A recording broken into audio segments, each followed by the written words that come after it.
Good afternoon, everyone. Are more people coming? A few more people. Well, this is a packed house, and on a special day. I'm Jane Harmon, the president and CEO of the Wilson Center. As I tell everyone, I escaped from the United States Congress to come to a civilized and very special place. I call the Wilson Center an intellectual candy store because we have so many delicious programs and such extraordinarily sweet talent. And you can eat as much as you want and you won't get fat, you'll just get smart. But today's program, I have to say, is the cherry on top for at least 3 reasons. Number 1, the Billingtons are here. And you can applaud if you'd like. Jim and Marjorie Billington are 2 of the most special people on the planet. It was very important to me that they come. We've just eaten cookies in my office, so they're even sweeter than they were when they showed up. Most of you know that Jim was my predecessor here from 1973 to 1987. That's a lot of years, and he is credited with making the scholar piece of the Woodrow Wilson, what have I said? The Woodrow, now I can't remember the name of this place. Institute for Scholars, as important as it is. It depends how you count, 5,000 or 6,000 scholars later, it's a magnificent credit to Jim Billington's leadership. We think our scholar program is best in class. And Jim, is, I think everybody knows, is one of the world's most highly recognized Russia experts. He continues to write on the planet. Next book due out in 2020, I just asked. He's also the man who showed Congresswoman Jane Harmon the Kremlin. And that was a tour you really wanted to be on. It was extraordinary to see how much he knows. And we're just so honored to have here, to have established the Billington Fellowship here a few years ago, and to welcome both Jim and Marjorie back. So that's the first reason why today is so sweet. The second reason is Blair Ruble is back. Blair was the first director of our Kennan Institute.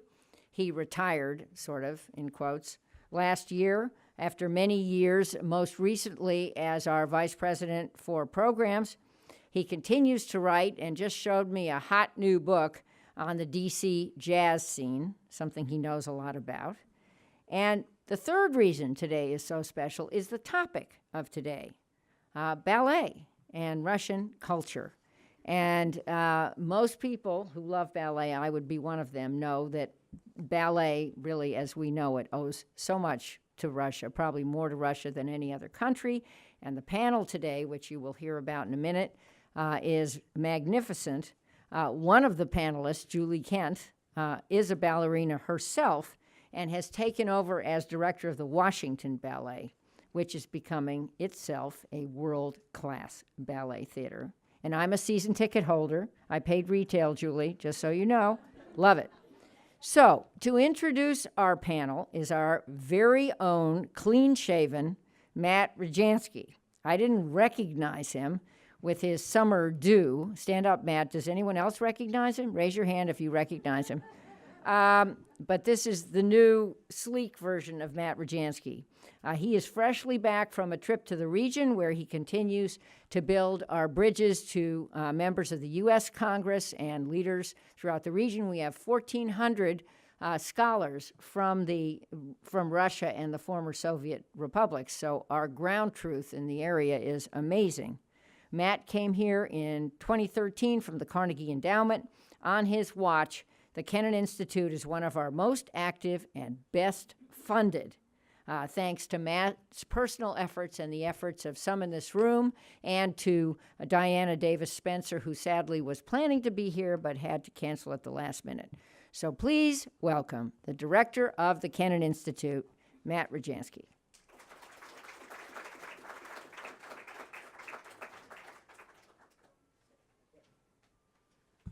Well, Thanks very much. There's nothing quite like an introduction from the Honorable Jane Harmon.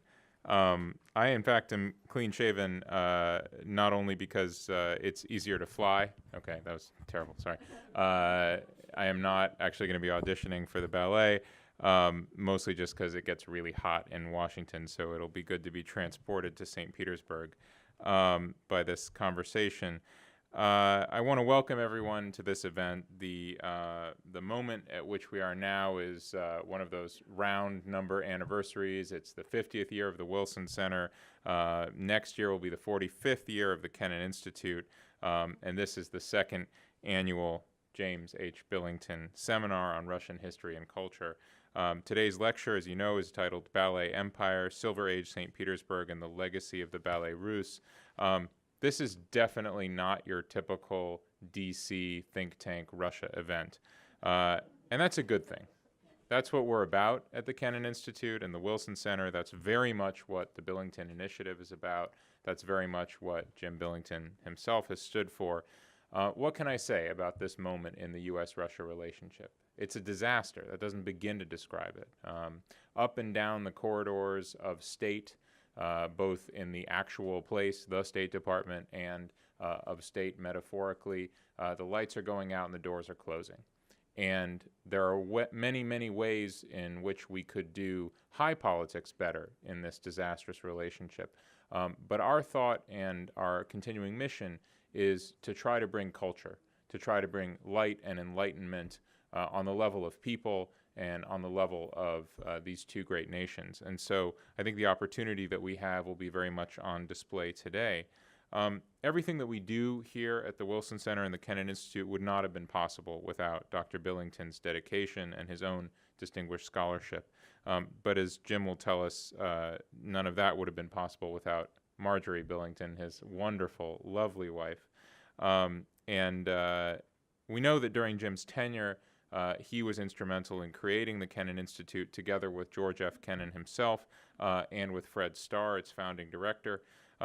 Jim went on to serve as Librarian of Congress, as we know, for a long and distinguished career. He continued to expand America's knowledge and understanding of Russia and its culture and history. He's widely known for his enduring scholarly contributions, in particular seminal works. I assign it in my own course, The Icon and the Axe, published in 1966, of which we just celebrated its own half-century, Fire in the Minds of Men, published in 1980, and Russia in Search of Itself, published in 2004. Beyond scholarship, he has had a passionate belief that the nation should understand, build, and maintain bridges of dialogue with the Russian people.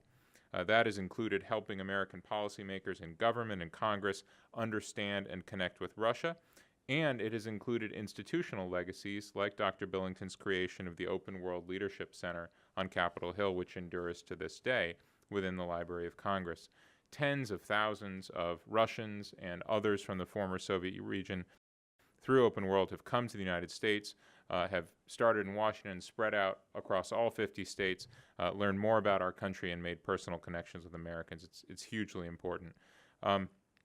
Jim's legacy sets a high bar, and it's one we strive to live up to every day at the Kennan Institute, and I hope that you'll agree with me that today's lecture is very much a part of that. When I walked through the doors of Kennan as its brand new 7th director in 2013, one of my first priorities was to go and meet with Dr. Billington. Wonderful view from his office then in the Library of Congress, looking across this great city. And I had the chance over an hour-long conversation to muse with him about the role that we could play in a very different period. That summer, I remember it was a hot and sultry summer day. It was the summer of 2013. Things didn't look great, but they didn't look anywhere near as dark as they look now. But the wisdom that Dr. Billington shared is something that we still use as a guiding principle today, and that is to focus on people, to focus on culture, to focus on history. And I think that gets us through, and I think it will take us through even this dark time. According to Jim, the Kennan Institute was designed to foster the development of general understanding about then Soviet Russia, as well as the development of experts that were well-grounded in broad and deep knowledge about the region. The idea was to arrest and reverse a decline in America's capacity to understand that part of the world. And as I've said on a number of occasions, I very much believe that today we're facing that same urgent need to arrest and reverse a decline in our capacity to understand Russia and the region. It truly feels as acute now as it ever has. The Kennan Institute's scholarship and knowledge is therefore in high demand, possibly as much as ever before. That increased demand, of course, is very much a legacy of Jin's own inspiring leadership and his scholarship and his belief in the Wilson Center's mission of knowledge in the public service. So that's why in 2016 the Wilson Center announced a program in honor of Jim. Established here within the Kennan Institute, the Billington Initiative is our way of recognizing Jim's lasting contributions to the field of Russian studies. In addition, we also recognized him with an appointment as Distinguished Fellow and Director Emeritus here of the Wilson Center, and we very much look forward, when the next book comes out, to hosting a book launch, as we have done for Dr. Billington many times before. And each year we appoint a Billington Fellow. This year we're very pleased to have Natalie Rouland, who you'll hear from very soon. Having created this initiative, we are enormously grateful for the generosity of Mr. Mike Yanni and of the Suzanne and Walter Scott Foundation for making this possible. I'm actually going to go out to Omaha, where they're based, in just 2 weeks and hand deliver a recording of today's event. So we thank you very much, Mike, Walter, and Suzanne. Let me close by noting that the shoes that I had to fill in 2013, and I say this as someone who's 6'5" and wears size 17, were considerable. The truly incomparable Dr. Blair Ruble was my predecessor, and who headed the Kennan Institute for an almost inconceivable over 2 decades, 1989 to 2012, which was just an incomparable period in history. I'm not even a quarter of the way there, and something tells me that this period in history is not going to give us anywhere near the building blocks, but we will try. Blair's great enthusiasm for Russian culture and history brought a tremendous dynamism to the Kennan Institute's work on the region. He built a wonderful legacy educating the American public exactly in the spirit of Dr. Billington about Russian-American mutual influence in culture and performing arts. And his dedication has always been focused on communities both far away and those right here where we live, Washington, D.C. Culture and people continue to inspire our work as well. Blair, of course, also built the center's programming on urban issues and later served as director of the program on global sustainability and resilience, as well as vice president for programs at the Wilson Center, in other words, my boss. So today, Blair, like Jim, is a distinguished fellow and is also a senior advisor to the Kennan Institute. I don't think that title quite does justice to how much we at Kennan value his role and follow in his footsteps. I'm very lucky that my role ends here, and I get to hand the floor and the panel over to Dr. Ruble, please.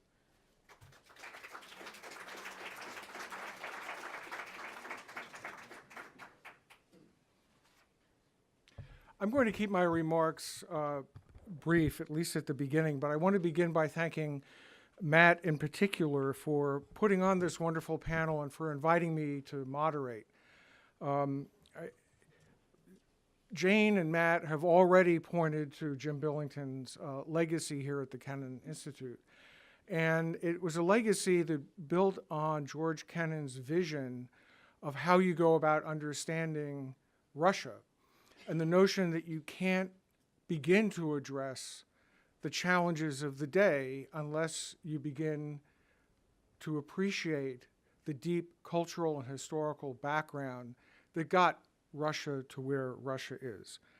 And a big part of that, and this comes out very much in Professor Kennan's work and certainly in Jim Billington's work and in the work of his mentors, Isaiah Berlin and so on, it comes out that what we often pass over as high culture is actually very essential for understanding how Russia functions.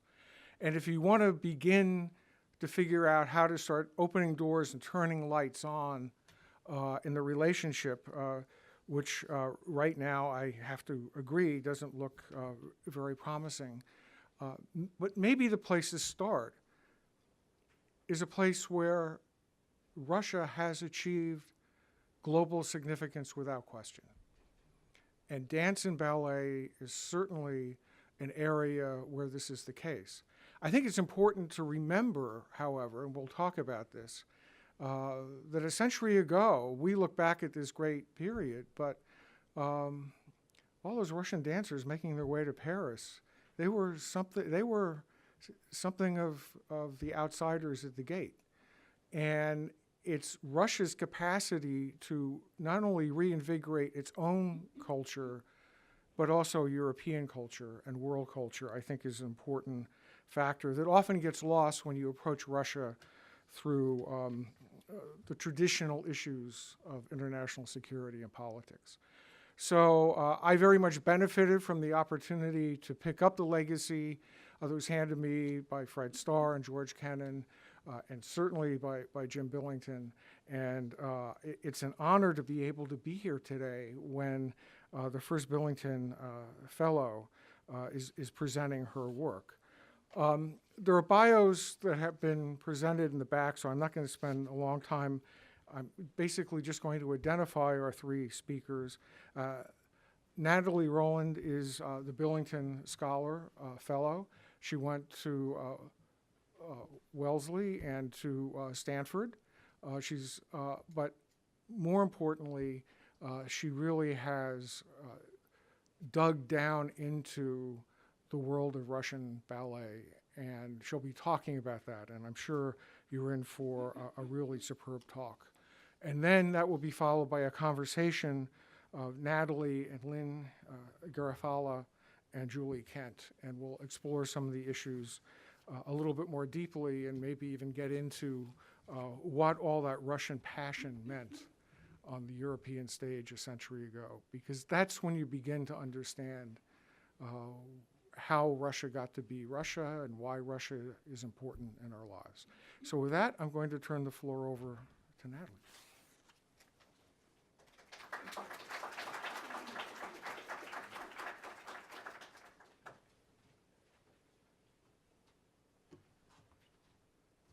Thank you, Blair, Matt, and Jane for your introductions, and thank you very much, Dr. Billington, for joining us and your family.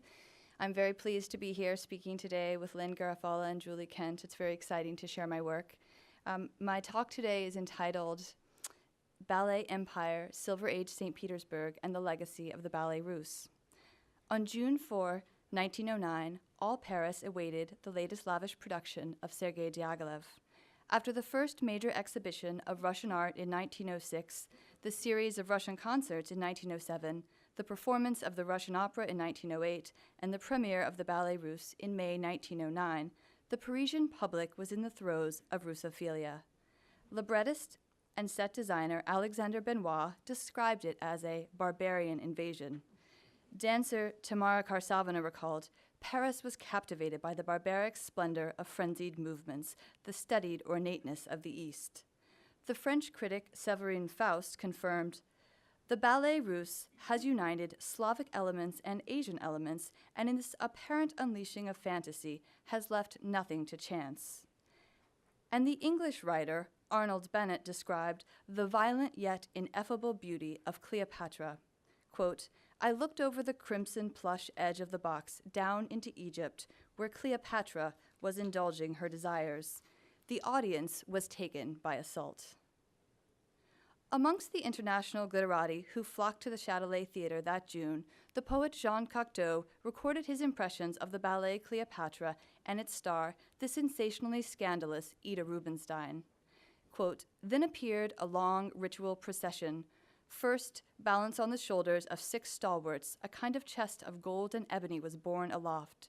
The chest was placed in the center of the temple, its doors were opened, and from it was lifted a kind of glorified mummy, swathed in veils. The 12th veil of deep blue released Madame Rubinstein, who stood before us with vacant eyes, pallid cheeks, and open mouth before the spellbound audience, penetratingly beautiful, like the pungent perfume of some exotic essence. Disposed as I was to admire Rimsky-Korsakov's music, Madame Rubinstein has fixed it in my heart as a blue-headed pin might impale a moth with feebly fluttering wings. Cocteau's impressions characterize the exotic and otherworldly appeal of Rubinstein, an archaeological artifact, a mummy swathed in layer upon layer of veils. Rubinstein literally embodied Winston Churchill's 1939 pronouncement that Russia is a riddle wrapped in a mystery, inside an enigma. Rubinstein's Cleopatra activated the world-weary Parisian audience's sense of discovery. Here, at last, was something new on the tired boards of the Châtelet Theatre. In my talk today, I will draw on research completed here at the Kennan Institute for my book, Power on Point, Russian Ballet from Petersburg to Paris, which I'm in the process of submitting for publication with Oxford University Press. In honor of Cleopatra, I will use the metaphor of archaeological excavation as a means of unearthing the history of Russian ballet and revealing the stratified meanings embedded in the ballet relics of the Ballets Russes. In my presentation, I will begin by showing artwork from Ballets Russes collaborator and World of Art member Alexander Benoit to illustrate the deep historical fascination of the Ballets Russes, alongside my discussion of the Imperial Ballet's development. Benoit's work was characteristic of the Silver Age orientation towards the 18th century, the point of origin of Russian ballet, and even farther back to medieval Rus and classical antiquity.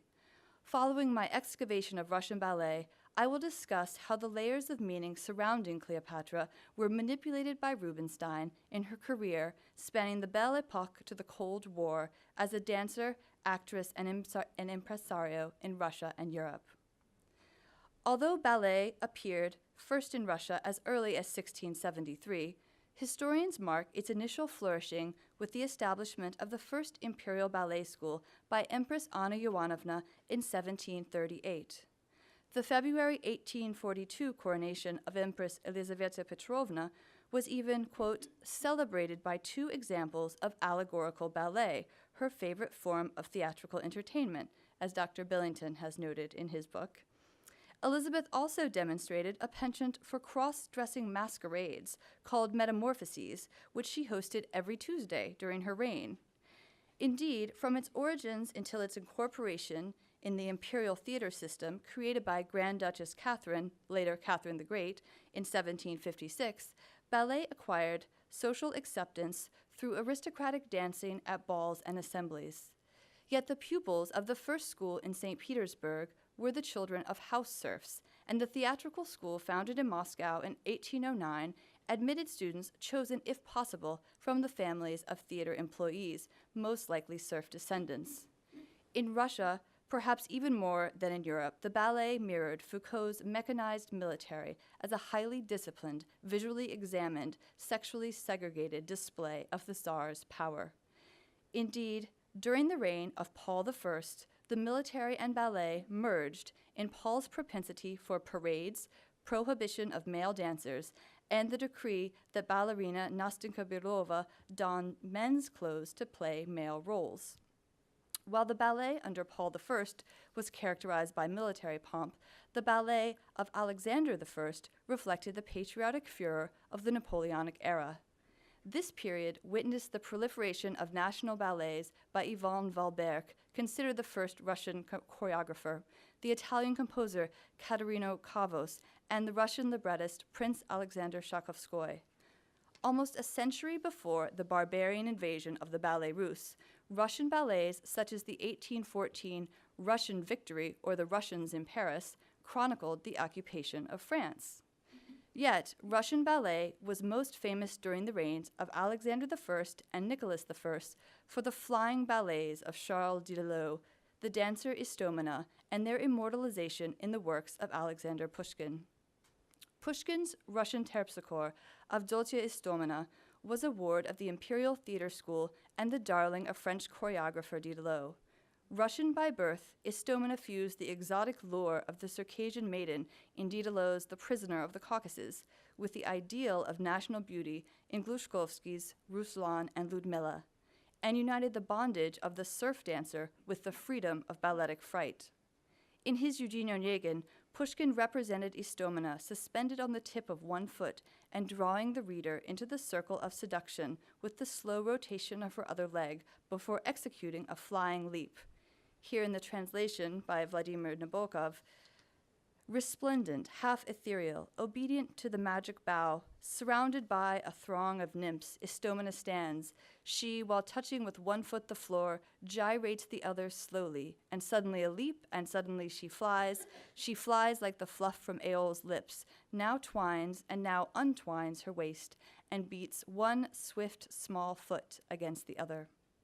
Istomena's pose symbolized the dual nature of ballet, the simultaneity of being and its passing.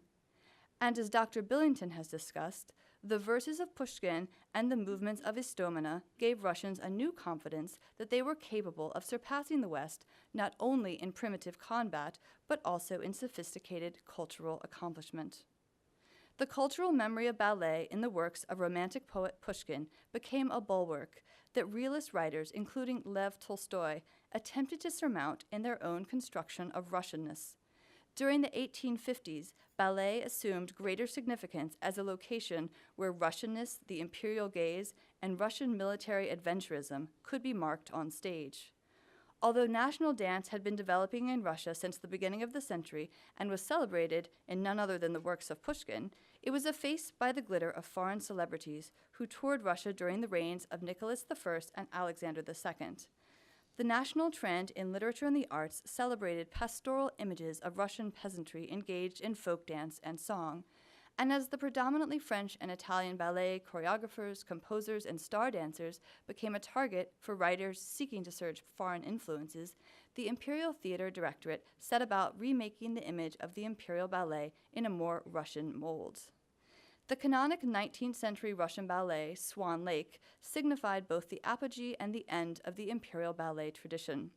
The ballet by Tchaikovsky, Marius Petipa, and Lev Ivanov harkened back to the early 19th century collaborations of French, Italian, and Russian artists, and simultaneously anticipated the international artistic community of the Ballets Russes. While Petipa conceived the structure of Swan Lake and contributed the unforgettable choreography of Acts 1 and 3, Ivanov's lyrical swan dances from Acts 2 and 4 influenced the iconoclastic work of Michel Fokine and the Ballets Russes. Indeed, Fokine referenced the psychological abstraction of Ivanov's swans in his 1905 miniature for Anna Pavlova, The Dying Swan. In anticipation of the contemporary Russian choreographer Alexei Ratmansky, Fokine even discovered and restaged a lost ballet of Ivanov's based on Cleopatra. Fokine's version of Cleopatra in Paris was predated by two previous ballets on the same theme, Fokine's own production of Egyptian Nights at the Mariinsky Theater in St. Petersburg in 1908, and Ivanov's A Night in Egypt. The score for Ivanov's ballet was composed by Anton Orensky in 1900. The Egyptian ballet, based on the 1838 novella of Théophile Gautier, Un Nuit d'Égypte, was prepared for a diplomatic visit of the Shah of Persia and was set to take place on Olgin Island, built by Tsar Nicholas I in honor of his daughter, Grand Duchess Olga, at Peterhof. Yet regardless of multiple notices in the press and an official cast list held in the St. Petersburg Historical Archive, the ballet was never performed and its score relegated to the Imperial Theater Library. In his memoirs, Fokine described the discovery of Orensky's score. In keeping with the ideals of the Ballets Russes, as well as the theatrical practice of Stanislavski's Moscow Art Theater, Fokine's ballet sought to present an authentic picture of Egypt and the wonderful beauty of its art. Fokine recalled, "I staged the dances in an Egyptian style then entirely new. As mentioned, the positions were in profile, the lines of the groups were angular, the palms of the hands were flattened out. When I staged Egyptian Nights, I would pay hurried calls to the Hermitage Museum's Egyptian department whenever I had some free time, and in short, I saturated myself with this different Egyptian world." While Fokine's choreography emulated Egyptian art, the libretto reflected the late 19th century French balletic tradition, featuring a plot in which a youth trades his life for a night with Cleopatra, even at the cost of betraying his beloved.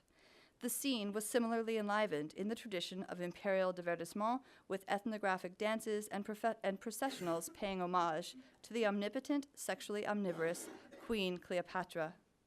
Cleopatra VII was represented through multiple filters, Roman, French, and Russian. The Macedonian Greek ruler of Alexandria and rival of Augustus, was the target of a Roman disinformation campaign, the object of French Romantic idealization, and the source of Russian Silver Age cultural appropriation. Fokine explicitly evoked the Silver Age cult of Pushkin with his naming of the ballet Egyptian Nights, after Pushkin's unfinished society tale of 1835. Fokine's staging of Cleopatra on her festal couch additionally evoked Pushkin's 1828 poem, Cleopatra. Quote, "Queen Cleopatra with her gazes and voice adorned her splendid feast." Literary scholar Monica Greenleaf discusses the inversion of gender roles in Pushkin's representation. Quote, "The gaze and voice of an Oriental potentate spell life and death for the entire court. The difference, of course, is that the potentate in Cleopatra is a woman. The dangerous power usually confined by the harem sits at the head of the table.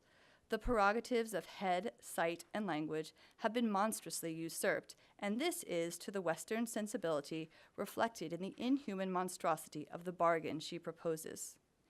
In the 1909 Ballets Russes production, Diaghilev himself renamed the ballet Cleopatra and selected music from composers including Rimsky-Korsakov to highlight the significance of Cleopatra herself. This reframing emphasized the legacy of Pushkin's verse Cleopatra rather than the society tale Egyptian Nights, and subsequently brought the role of the femme fatale center stage, with the love story of Amun and Tahor relegated to a lyrical digression. And by focusing on Cleopatra, Diaghilev directed the gaze of the Parisian audience on the ritualistic unveiling of its star, the recently discovered dancer Ida Rubinstein. Buried beneath layer upon layer of meaning, the imperious figure of Cleopatra evoked an anxiety around feminine power, hearkening back to the era of Catherine the Great, when authoritarian power played out in the performance of former serf dancers on stage was visualized in ballet.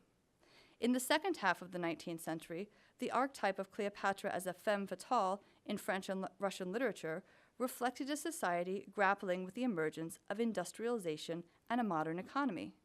In the 20th century, the femme fatale became synonymous with the idea of the, quote, modern woman, an artificial, unnatural, and vampiric figure who emasculated men and transcended the romantic heroine's passive role to attain an often destructive agency. Let us recall Cocteau's representation of Rubinstein as Cleopatra. Cocteau described both a passive object responsive to manipulation with open mouth and vacant eyes, and an active subject with a beauty that penetrated, a phallic pin that impaled the viewer, who was rendered a feminized moth with feebly fluttering wings. Rubinstein as Cleopatra was equally the product of Diaghilev's envisioning and a participant in the construction of her own meaning, as Roland Barthes' connotative semiotics has been applied to performance studies. Her body both functioned within the signifying system of the Russian and European culture of which she was a creation and proliferated new meanings in the interpretive act of her performance. Just as the Ballets Russes emerged from the artistic explosion of St. Petersburg in the Silver Age, Rubinstein was a product and propagator of its cultural milieu. The roles that she commissioned for herself over the course of nearly 4 decades reflected the Russian retrospectivism of the era. Rubinstein drew equally on classical and Orientalist motifs. She fused various genres of dance, theater, music, and visual arts in the grand spectacles that she conceived and underwrote, and she demonstrated nearly impeccable taste in the collaborators that she selected for her ventures. The role that established her European fame, Cleopatra, was one that she would return to several times in her own self-promotion. Lydia Lvovna Rubinsteina was born in Kharkiv, Ukraine on 5 October 1883 to an Ashkenazi Jewish family of mercantile banking background with recently acquired gentry status. Her parents, Lev and Ernestina, were wealthy and cultured, and her 3 siblings, Roman, Anna, and Rochelle, joined her after the death of her parents when she was raised beginning in 1892 by a well-connected aunt in St. Petersburg, who exposed her to the social, intellectual, and artistic elite of the imperial capital. Her formal education in Russian, English, French, German, Italian, and Greek was in the custom of the time and her class overseen by private tutors.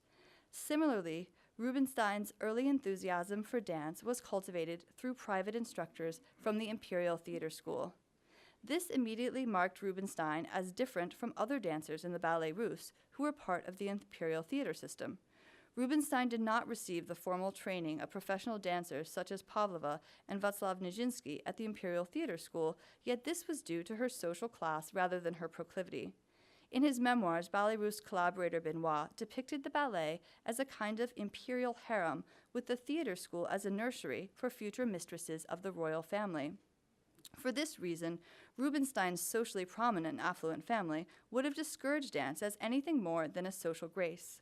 Furthermore, Rubinstein's exposure to the cultural elite of St. Petersburg may have influenced her interest not only in dance but also in drama, as they were often performed in tandem in the private theaters and cabarets of the Russian Silver Age.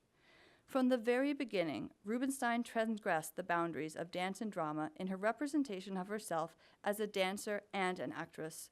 She also transcended the institutional hierarchy of patron and performer from her very first production, in which she commissioned and starred in her stage debut. In 1904, Rubinstein used Sophocles' Antigone as a vehicle to launch her theatrical career. In a private performance at the New Theatre in St. Petersburg, Lvovskaya played the title role of a one-act excerpt under the direction of her private tutor of the Alexandrinsky Theatre. In preparation for her role and setting the pattern that she would continue throughout her career, Rubinstein traveled to Greece to absorb the atmosphere of her chosen production. She enlisted the help of World of Art and Ballet Russe artists Leon Bakst or Lev Rosenberg. Bakst was so taken with her youthful beauty, notably Rubinstein's age diminishes with each retelling, that he agreed to mount the production with new sets and costumes, and later recalled, her success was immediate and decisive. Their highly productive collaboration would last until Bach's death in 1924 and would influence the worlds of ballet, theater, and fashion. Critic Andrei Levinson witnessed the performance in which Rubinstein first donned one of her signature wraps. I see again the proud maiden as she is wrapped in the numerous and complicated folds of her black mourning robe. This young woman, with her disconcerting and mysterious beauty, this mystical virgin, voluptuous yet frigidly cold, with a will of iron beneath a fragile frame, and possessed of a haughty and cold intelligence, became one of the muses of our artist. She held for him the all-powerful attraction of the strange, of the unreal, of the supernatural. From her first performance, then, Rubinstein was marked as other, an artificial, even supernatural creation that merged demonic powers of seduction and artistic inspiration with ruthless will and ambition. Following her graduation from the drama department of the Moscow Theatre School, Rubinstein set off on her next independent venture, a production of Oscar Wilde's 1894 Salome.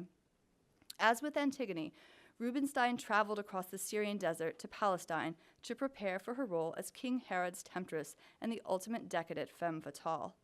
Armed with a new translation of Wilde's play, Rubinstein again selected the most accomplished artist, Bakst as the set and costume designer, Alexander Glazunov as the composer, Vsevolod Meyerhold as the director, and Fokine as the choreographer.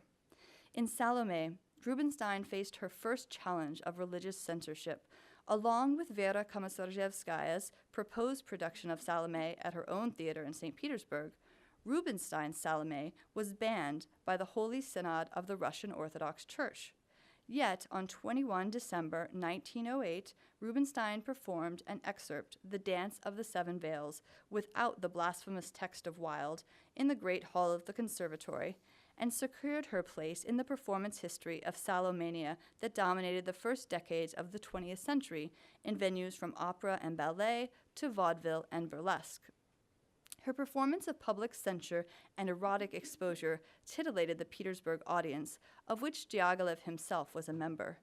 In subsequent plans for the first Ballets Russes season, Fokine persuaded Diaghilev to cast this talented dilettante known for her beauty and wealth in the career-making role of Cleopatra.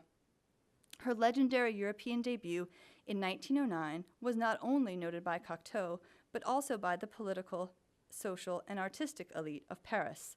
The Russian, British, and Greek ambassadors, as well as the ministers of foreign affairs, finance, and education, lent gravity to the spectacle. Auguste Rodin, Isadora Duncan, Claude Debussy, Maurice Ravel provided artistic validation. The producer, Gabriel Ostruc, even carefully orchestrated the audience by seating 52 of the prettiest actresses in Paris in brunette-blonde alteration in the front rows of the balconies. Yet even these flower baskets of smiling beauties could not compete with the powerful effect of Rubinstein as described by Benoit. The disrobing took place to the beautiful but terrifying music of Blondat. Slowly, in accordance with a complicated court ritual, one by one, the covers were unwound, disclosing the divine body omnipotent in its beauty. Here was not a pretty artiste appearing in franc déshabille, but a real fatal enchantress. Rubinstein expanded her femme fatale repertoire in the following season of the Ballets Russes.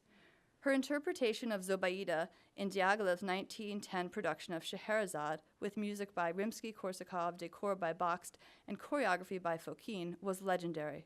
Cocteau described Diaghilev's interpretation of 1001 Nights, in which the betrayal of the Shah's wife with her favorite slave prompts a massacre. Quote, "The heavy atmosphere of the harem is charged with impending tragedy, the swift retribution awaiting deception and desire."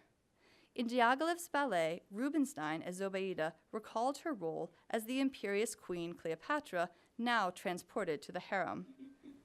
Rubinstein's statuary and stylized Zobaida provided the perfect counterpoint to Nijinski's flamboyant and feline slave. Noticing Diaghilev's typecasting of Nijinsky, Walter Nouvel commented, quote, "How odd it is that Nijinsky should always be the slave in your ballets. I hope one day you'll emancipate him." The exotic erotic performances of Rubinstein and Nijinsky transgressed gender boundaries in a manner typical of fin de siècle literature and visual art. In addition to blurring gender roles, Rubinstein synthesized separate genres in her modernist fusion of dance and drama. Notably, in the programs of Cleopatra and Scheherazade, Rubinstein was listed not as first dancer, but as first mime. This designation provides a proper framework for understanding Rubinstein's role in the dance dramas, as Fokine called them. Rubinstein played a pivotal role as the symbolic and literal embodiment of meaning in each production. Indeed, Rubinstein was able to express meaning without a single movement. Fokine recalls, "Everything was expressed with one single pose, with one movement, one turn of the head. Nevertheless, everything was outlined and drawn clearly. Every single line was carefully thought out and felt. What powerful expression with no movement." Rubinstein's ability to evoke meaning from static poses made her a memorable model, from the iconic Russian Silver Age painting by Valentin Serov to the Fauvist sketches of Bakst, which evoke a highly stylized, orientalized, and eroticized body, to the haute couture portrait of Antonio de la Gondara, commissioned by wealthy aesthete and Ida fetishist Count Robert de Montesquieu, to the paintings of expatriate American Romaine Brooks, which depict a Europeanized Rubinstein, most notably in her role as a French nurse during World War I, when she used her financial largesse to turn the Bristol Hotel in Paris into a hospital. Rubinstein launched her post-Diaghilev career as the Byzantine warrior and homoerotic icon Saint Sebastian in the 1911 mystery play, The Martyrdom of Saint Sebastian, with a libretto by Gabriele D'Annunzio, decor by Bakst, choreography by Fokine, and a score by Debussy. As with Salome, the play faced religious censure. D'Annunzio's work was placed on the papal index, yet Parisians scrambled for tickets to the sold-out performance, even at risk of excommunication. In the process, Rubinstein confirmed her role as an impresario who was willing to take risk and to invest staggering sums of money for the sake of her art. Rubinstein perpetuated the public perception of herself as a new Cleopatra, a cosmopolitan modern woman of wealth and taste in her role as patron, producer, and performer of works of art at the most select theaters of Paris, from the Paris Opera to the theater of Sarah Bernhardt. She continued to perform femme fatale roles in her own productions of Helen of Sparta in 1912, 2 productions of Salome in 1912 and 1919, 2 versions of Phaedra in 1917 and 1923, Antony and Cleopatra in 1920, Ishtar in 1924, Semiramis and Diane de Poitiers in 1934, And she even took on the role of Dostoevsky's ultimate femme fatale, Nastasia Filipovna, in her 1925 adaptation of The Idiot, in the French translation of Fernand Nozière, and featuring sets and costumes by Benoit. And in 1928, she founded her own ballet company, the Ballets of Madame Rubinstein. With Fokine, Bronislava Nijinska, Leonid Massin, and Kurt Joost as choreographers, Rubinstein's troupe performed newly commissioned pieces still in the contemporary repertoire, including Bolero and the Waltz by Ravel, and The Fairy's Kiss and Persephone by Stravinsky. Rubinstein juxtaposed her femme fatale image with travesty roles, or cross-dressed roles.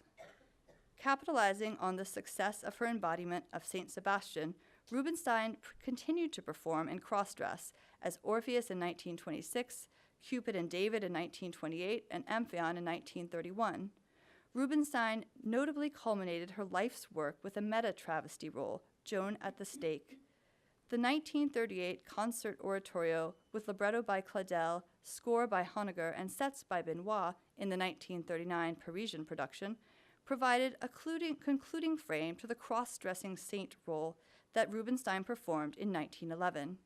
In her performance of the archetypal militant maid, Rubinstein responded to patriotic sentiment on the eve of the German occupation of France. By this time, Rubinstein had become a French citizen in 1935 and converted to Catholicism in 1936. Rubinstein spent World War II in London after narrowly escaping Hitler's Blitzkrieg by fleeing France through Algeria, Casablanca, and Lisbon with the help of her companion, Walter Guinness, Lord Moyne. And as a fitting echo of Brooks's 1914 of a French nurse modeled on Rubinstein, Joan of Arc at the Stake was even performed by theatrical troops during the war as an emblem of French resistance. After World War II, and following the assassination of Lord Moyne in Cairo, Rubinstein began her retreat from public life. In her final years in Vence, France, Rubinstein led a life of such quietude that in a last act of dramatic intrigue, her death by heart attack was not public knowledge until almost a month after the event on September 20th, 1960. It would almost seem that she willed it thus, a perfect ending to a life impersonating others, embodying the жизнь творчества, or life as work of art, espoused by Russian modernist Nikolai Yevreminov. In his obituary, Cocteau returned to the Rubinstein of his and of an entire era's youth.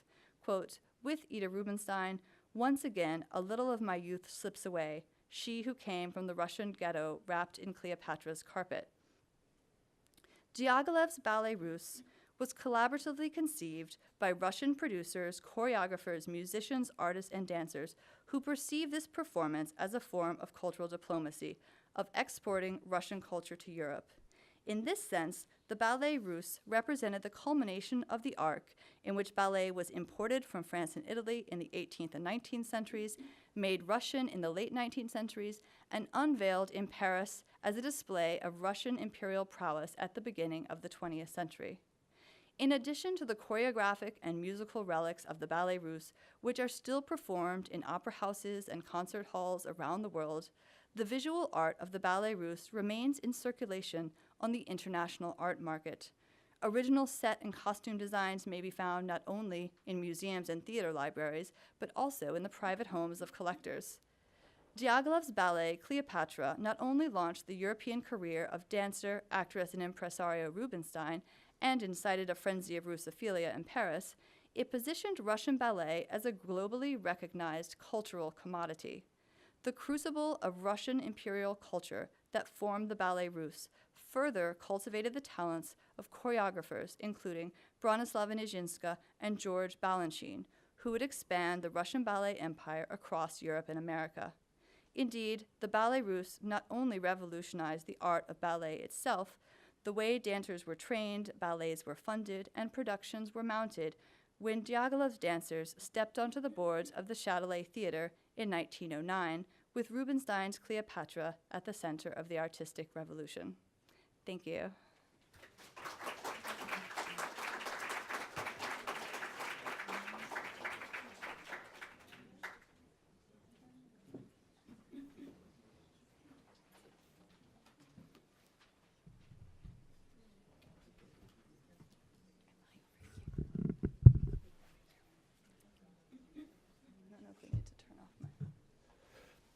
Very nicely done. I want to, I'm going to lead off the conversation by asking a question which I'll get to in a second, but I think one of the powers of this panel is that we have leading historians and practitioners of up here. I've never had that. I think that's an important dimension to really understanding the story. Now, when Matt approached me about chairing this session, I went to my library at home, and I came across this book, The Russian Ballet, published in New York in 1913. And it's a very good example of the effort to create branding. And part of, I think, what makes this story an interesting story is that there was conscious branding of the whole enterprise. And that's one of the reasons why it has lasted in our imagination as long as it has. But I took a look, and there's a big entry on Cleopatra. It clearly was considered to be an important component of what the company was about. There are accounts of 17 productions in here. But I want to read something from the section on Cleopatra, because I think it raises an interesting question. What was it about the Ballets Russes that captured everybody's imagination? And how different was it really from run-of-the-mill dance culture and theater culture in Paris? And of course, Paris is taken by the latest fad. Not too long after this, Argentine tango sweeps over Paris, and of course a little bit later after the war, American jazz. But there's this fascination with the exotic and strangeness, and Russian ballet kind of fit into that narrative. So what the authors of this volume promoting the Ballets Russes have to say about Cleopatra is that its supreme merit is that of an even and sustained excellence throughout. All concerned in its production and performance have surpassed themselves, but since each has risen equally to the occasion, there are no outstanding features to distract the balance of the whole. The result is merely the elevation of the latter to a very high artistic level. And then it continues on, and it says, here is enacted against a backdrop of choric dances that have more than a conventional significance, one of those fierce, passionate episodes which the Russians so vividly present.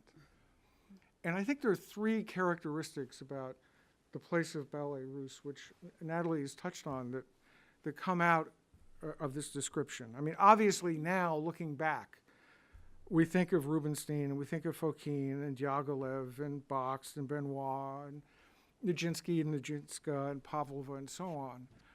But what they're taking pride in here is that it was a collective excellence.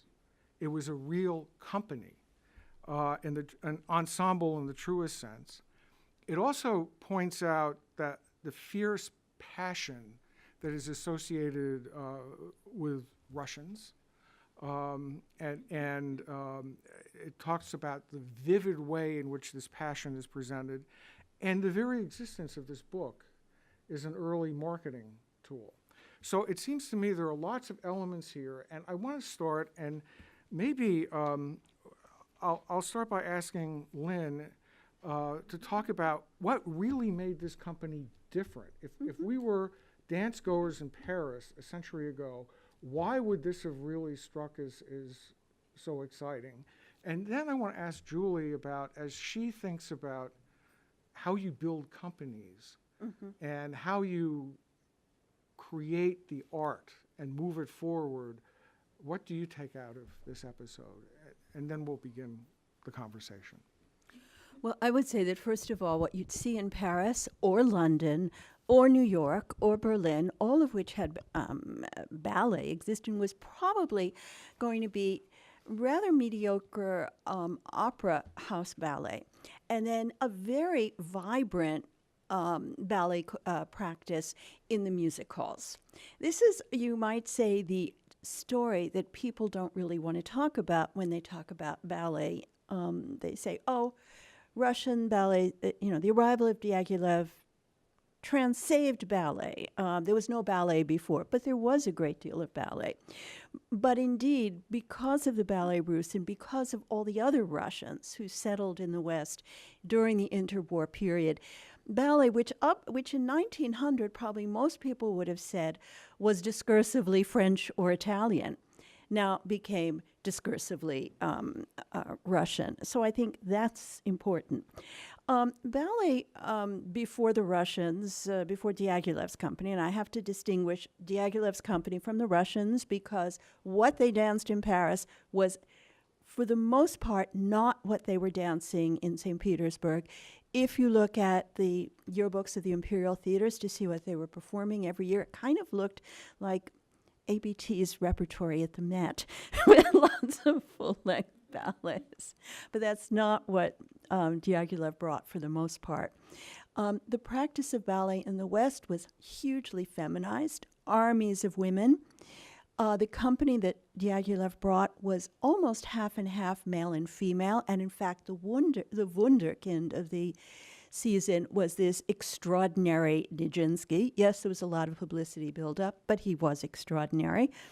And secondly, there seemed to be a whole art movement around this, and this is what that the writer there was really referring to in many ways. What you saw on stage was art that seemed to be which was by Russian artists. What the music that you heard, for the most part, not every single ballet up to 1914, but many of them, came from the repertory of the Russian nationalist composers, the Mighty Five, or their students like Igor Stravinsky. So that it was a sensuous experience in almost every way, and it was an experience that took you beyond what the stage would have been in Paris, or as I say, in London, or many of these other cities. Julie.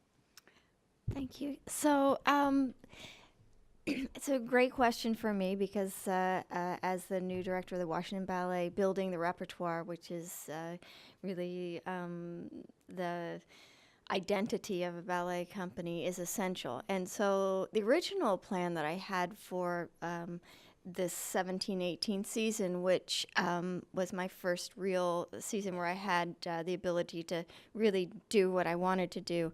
The original idea was to focus on Russian masters, British masters, and American masters, and present the question of whether Balanchine is really an American choreographer or a Russian choreographer.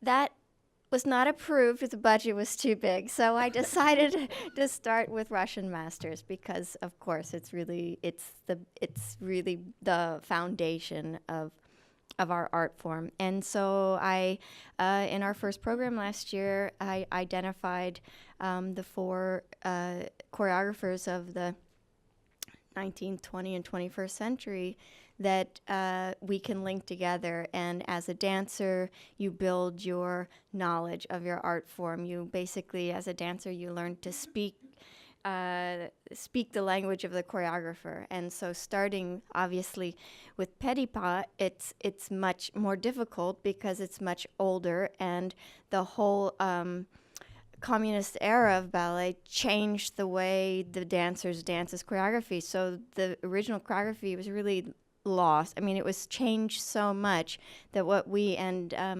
sometimes credited for the change, sometimes not. So unless you're really a ballet historian, it's very difficult to sort of acknowledge the original choreography of Le Corsaire, Pas de Deux, depending on which version, Nureyev version, this version, that version. So Petipa was sort of loosely represented just as a tribute. Thanks to Ratmansky's work, his original choreography will be much more easily to legitimately celebrated for what it was. And then we had Fokine, and then Balanchine, and then Ratmansky. And so this is a really important, beautiful foundation for our dancers. They loved it. They loved the sort of classicism and bravure technique that Le Corsaire offered, the beautiful natural and sort of modernist of its time in Les Sylphides, the first non-narrative ballet, the first, just no plotless.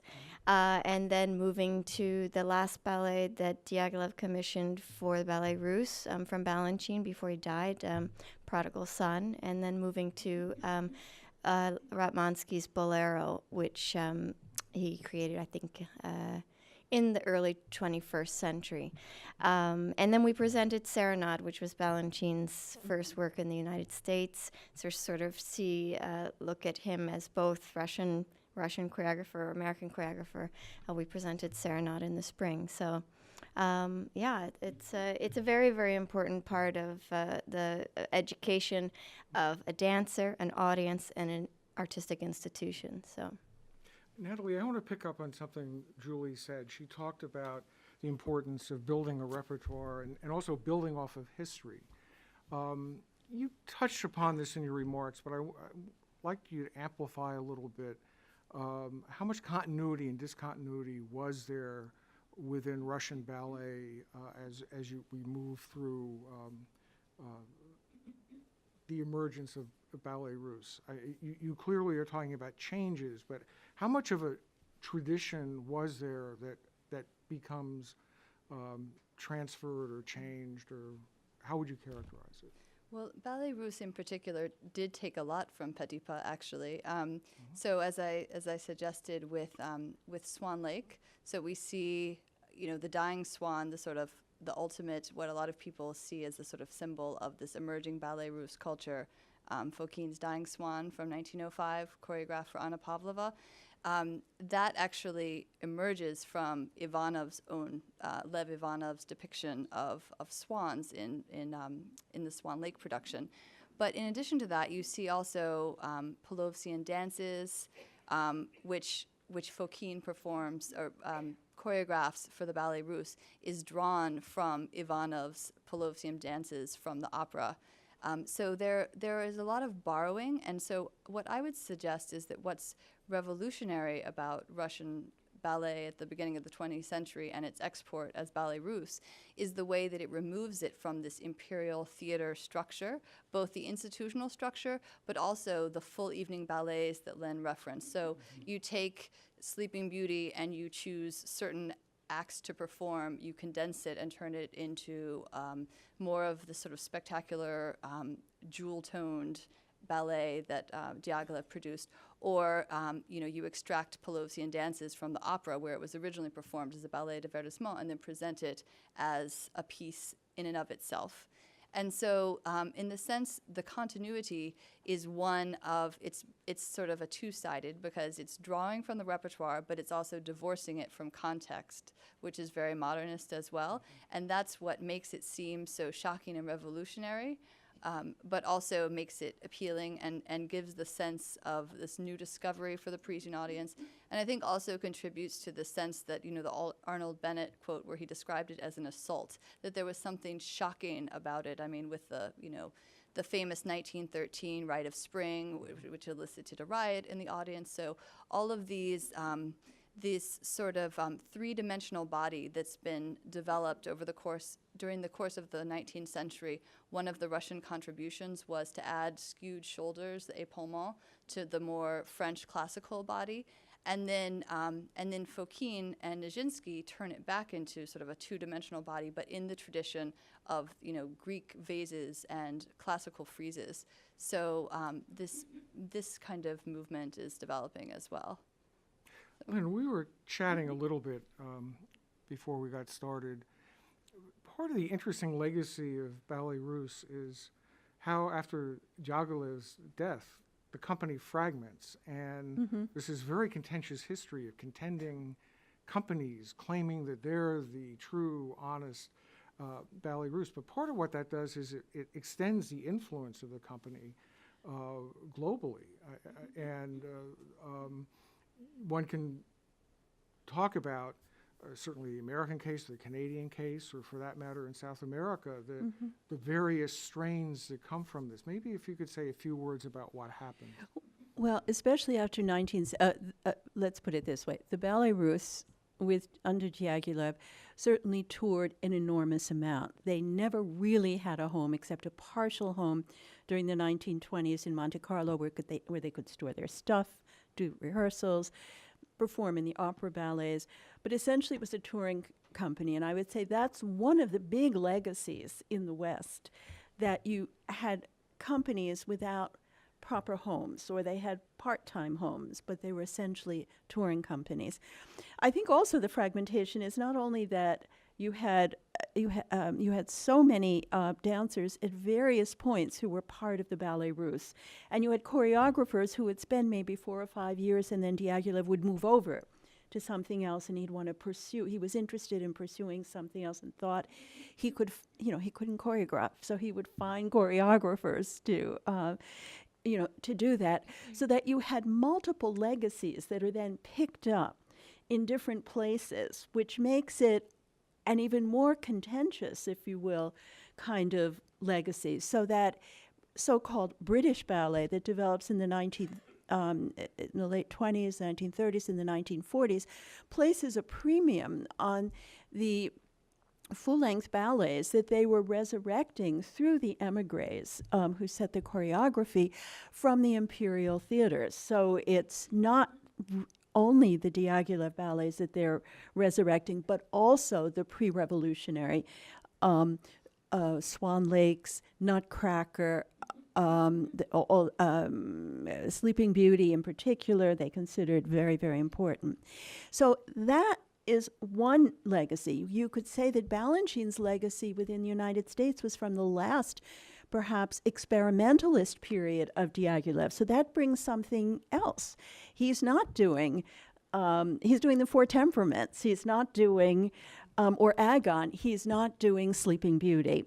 And then there were others who went elsewhere. Now, people like choreographers like Bronislava Nijinska toured all over, 2 years in Buenos Aires at the Teatro Colón, bringing her repertory, or the Diaghilev repertory she knew, and then adding to that. And these would, this kind of thing circulated. So what was the true Ballet Russe? I mean, one could make a...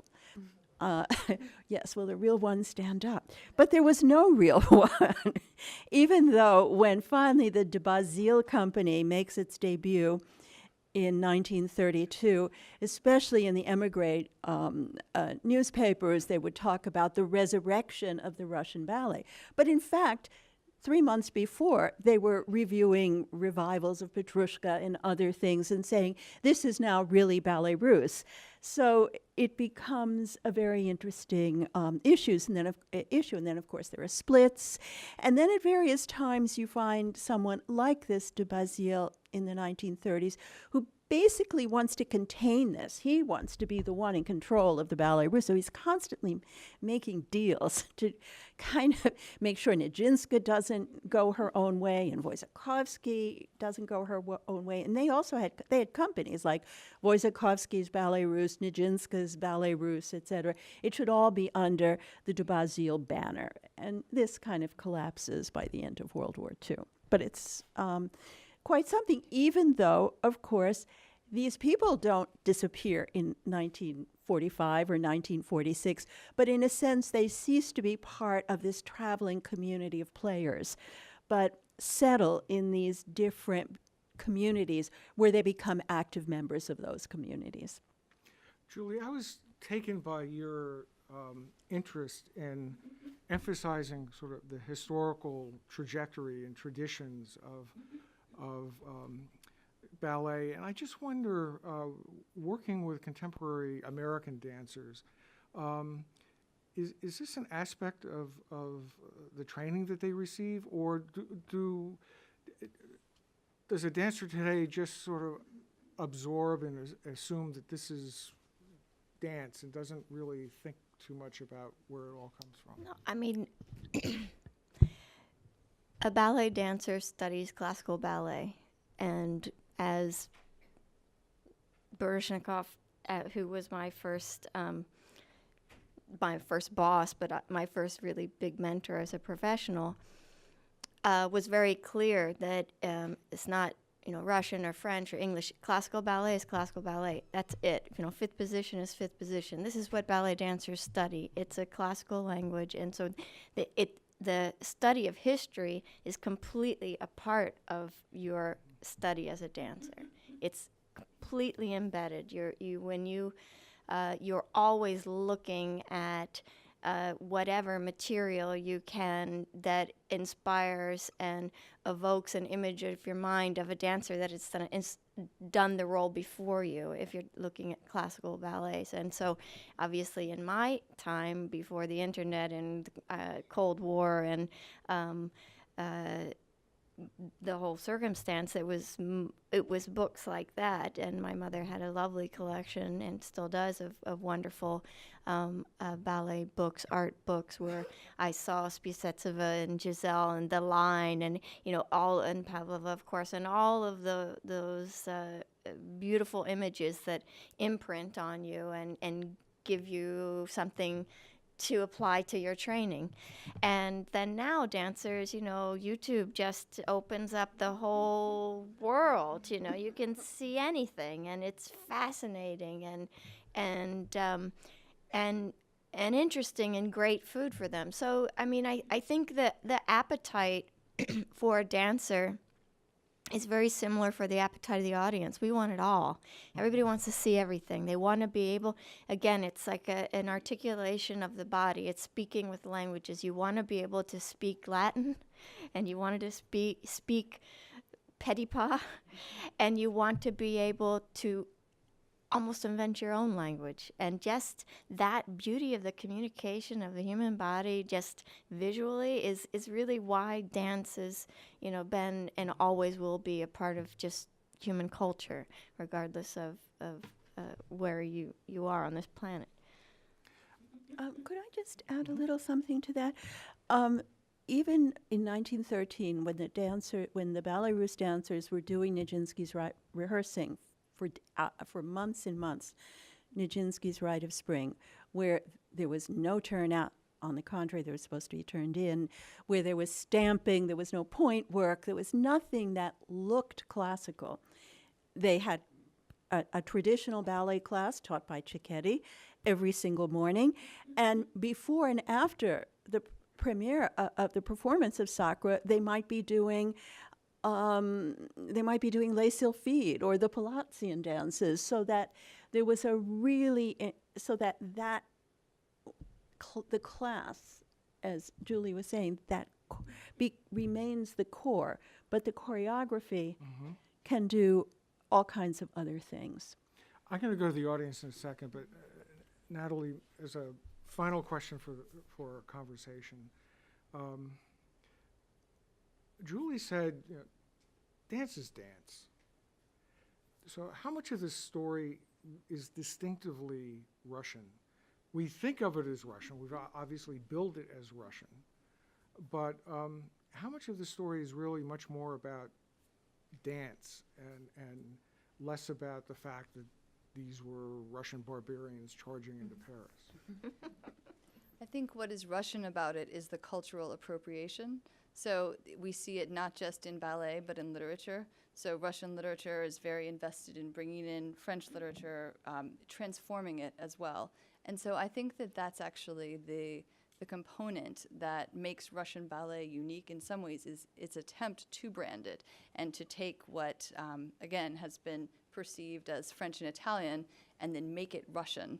And as I was discussing in my talk, it's fascinating because my dissertation on which my book is based really was about what happens in the end of the 19th century when everyone has forgotten that there were, in fact, Russian ballets. These sort of forgotten ballets chronicling the Napoleonic occupation of France is really fascinating. But what happened is that ballet, of course, was Italian and French and was imported as part of court culture, but then was made Russian in this, beginning of the 19th century. But then you have all of the famous, Taglioni, Elsler, all of the famous dancers from Europe tour, and then everyone forgets about those Russian national ballets, and suddenly there's a crisis that the ballet is not Russian, and now there's sort of nationalist themes emerging in literature, and we need to, make ballet Russian again. It's both this sort of patriotic campaign, which is connected to cultural appropriation in Russia too, which brands this ballet as Russian. But of course, ultimately, it is, as Julie was saying, it is, you know, a classical ideal that is imprinted on a body and transcends speech. I mean, that's why ballet is so international, is because, first of all, I mean, the language of ballet is French, all of the terms. And so you can take ballet anywhere, but you know these specific terms in French. But again, that is marked as a language, I mean, in terms of the expression of it. But yeah, so this aspect is both universal, but then is taken over in this process and then exported and then made into what we recognize as a Russian product now.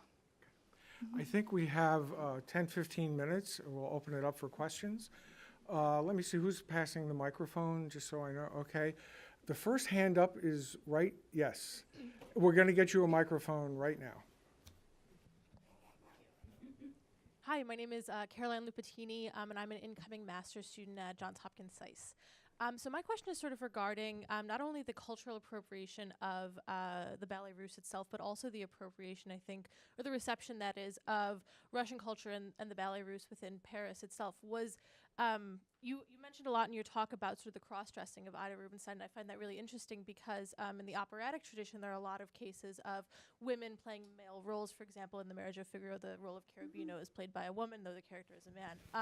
And so how much of that was received well in Paris and France, for example, because of the tradition in opera, and how much of that was seen as distinctly Russian? Was that familiar to audiences? Just curious. Natalie, why don't you start answering? And people have questions. If you can put your hands up, I can get a list.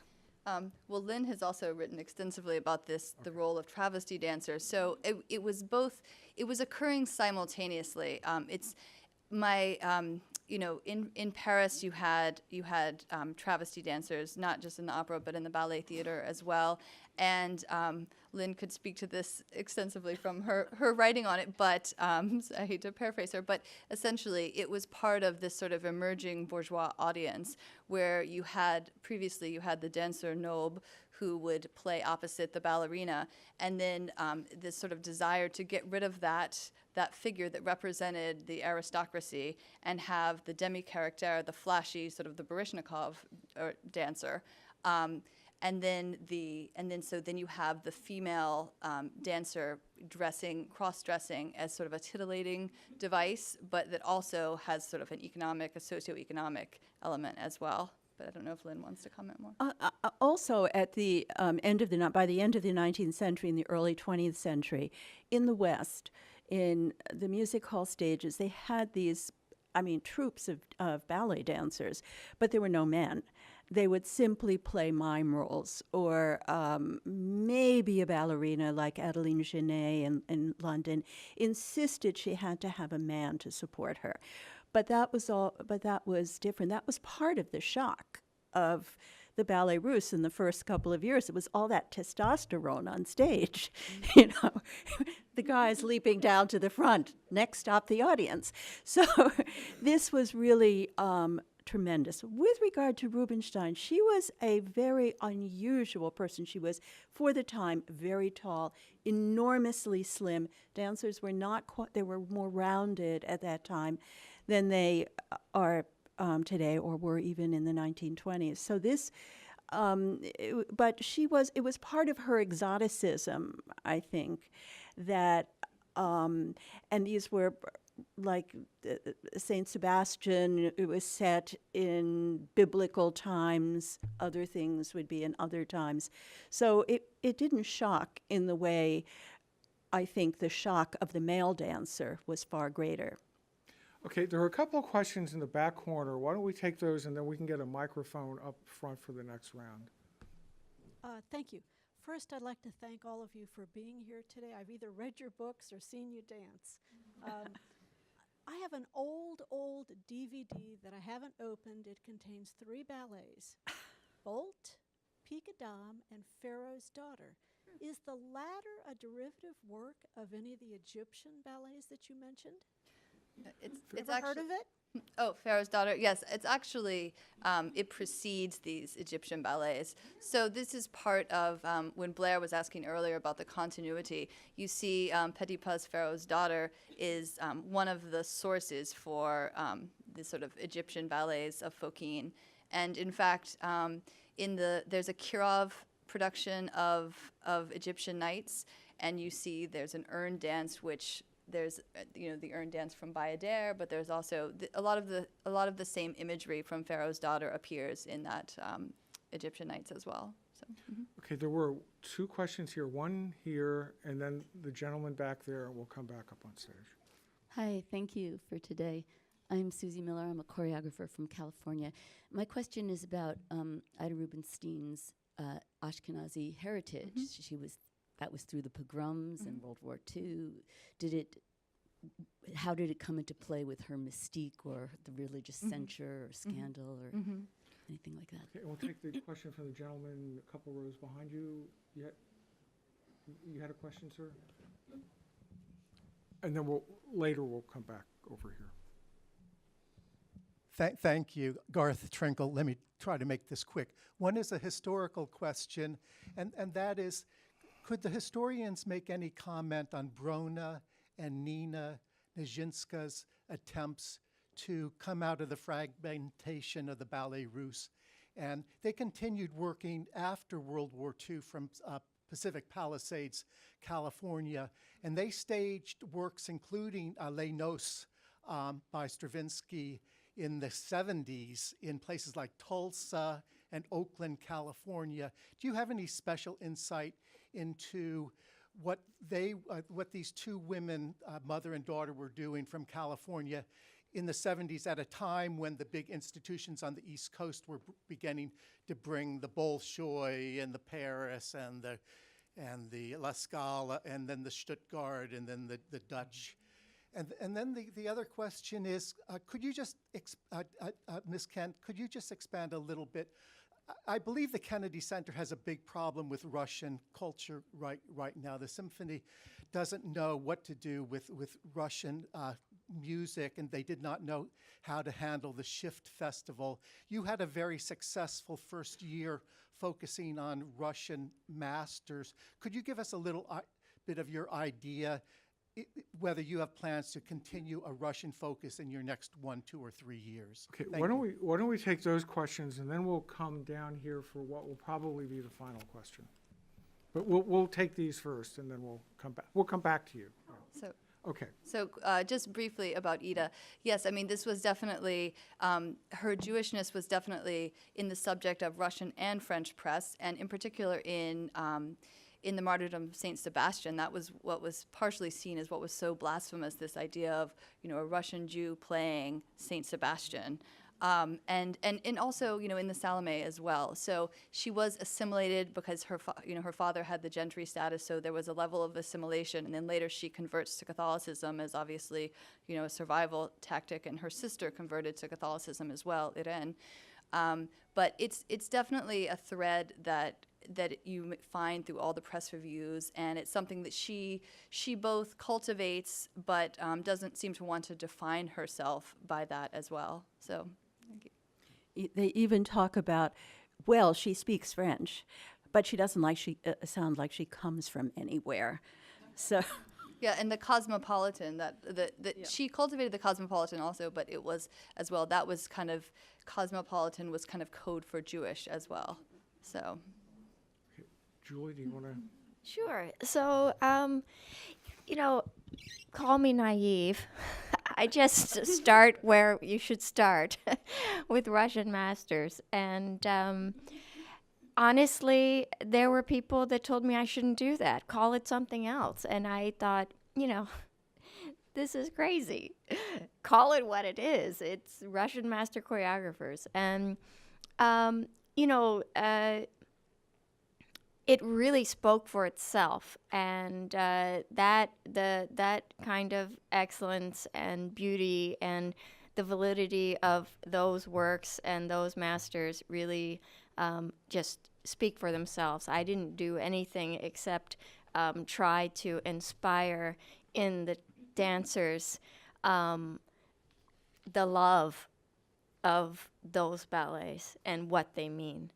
My focus next season, as it was throughout this season, is really, again, building that foundation. So our program last year had not only the Petipa, Fokin, Balanchine, Ratmansky, we had Krenko, we had Ashton, we had Robbins, and we had Balanchine again, and then we had an evening of all new work where again the dancers had the opportunity to develop their own voice and sort of make their own footprint in their artistic landscape. Next season we'll bring more, again, just broadening, deepening that foundation. Cunningham, Morris, Paul Taylor. We'll do Sleeping Beauty, so bringing it back to the roots of classical ballet. And we will bring back some highlights of last season, so we'll bring back Les Sophies and Serenade. And so again, it's that kind of growth of any artist. It's not a one and done. A lifetime as an artist, it's revisiting a work that you've danced before, and as an audience member, the great joy of watching a dancer over years, and I can certainly speak to that because I danced for so long. The great joy of that relationship between audience and dancer is watching a dancer perform the same role over many years, and you see their growth and development and changes, and you change as an audience member. And so revisiting works as in a repertoire of a ballet company is essential for the development of a really beautiful, true voice and a unique interpretation, and also for the audience to feel really invested in a part of the development of that voice. So. Okay, we have a very patient questioner here. Is there anybody else who has a question? Okay, it's all yours. Naima Prevo. This is the period of the Russian Revolution, and I was curious if any of you would want to comment on the relationship of Ballet Russe creating new identities and revolutions in Europe, in Paris, and the Russian Revolution itself. It seems to me there's very important relationships between what's happening in Russia and what's happening outside and in between. So I was curious about that. Well, it depends where you are on that, but certainly it was inside Russia. There was a huge explosion in dance activity. There were ballets continued at the Bolshoi, at the Mariinsky. They performed over and over again till their costumes were all in tatters. There was barely any fuel in, and the schools may have closed a little bit, but then they reopened. So there was an assertion and an affirmation of ballet as an art that was something that was not simply for the court, but had to be for the people. And the way tickets were distributed so that there was a quite different audience from the one you had before. By the same token, there was a huge amount of experimental activity. Bronislava Nijinska, whom you mentioned before, began to choreograph her first real, what she considered her first real works in the aftermath of the revolution when she was living in Kyiv. And there she was influenced by all kinds of visual artists, Alexandra Exter among all. And but there were numerous others, Golizovsky in Moscow, many, Lopukhov in Petrograd. So this was really a very dynamic period. It's in the 1930s that things artistically very much begin to contract. But at the same time, going back to the revolutionary period, the imperial theaters lost huge amounts of staff, and many of those dancers, scene painters, accompanists, all artistic personnel ended up working for the Ballet Russe or just working for maybe Pavlova or just scrounging to make a living. they tended to be very conservative. And in fact, there's, politically I'm speaking of, and also artistically. Certainly there were clashes with Nijinska, whom certain critics, like Andrei Levinson and others, because she had remained in Soviet Russia and was choreographing there and had her own company, was considered to many, to some extent, to having been a betrayer of things. There were also then in the 1920s, Diaghilev was particularly interested in some of these new developments, and he began trying to incorporate some of that into the repertory of the mid-century, of the mid-1920s, late 1920s. It was one of the things he used to like to talk about with the very young Balanchine right after he had left. Well, this has been a wonderful discussion. I want to thank Julie for coming down and really grounding the conversation and some of the real life aspects of what it takes to put on and produce and perform ballet. I want to thank Lynn for her really remarkable historical depth. And most of all, I want to thank Natalie, we're both residents of the 5th floor here. It has been really wonderful having her at the center, and I think she in many ways personifies exactly what the folks at Kennan want to achieve with the Billington Fellowship, and I want to congratulate her on a really wonderful talk. Thank you all.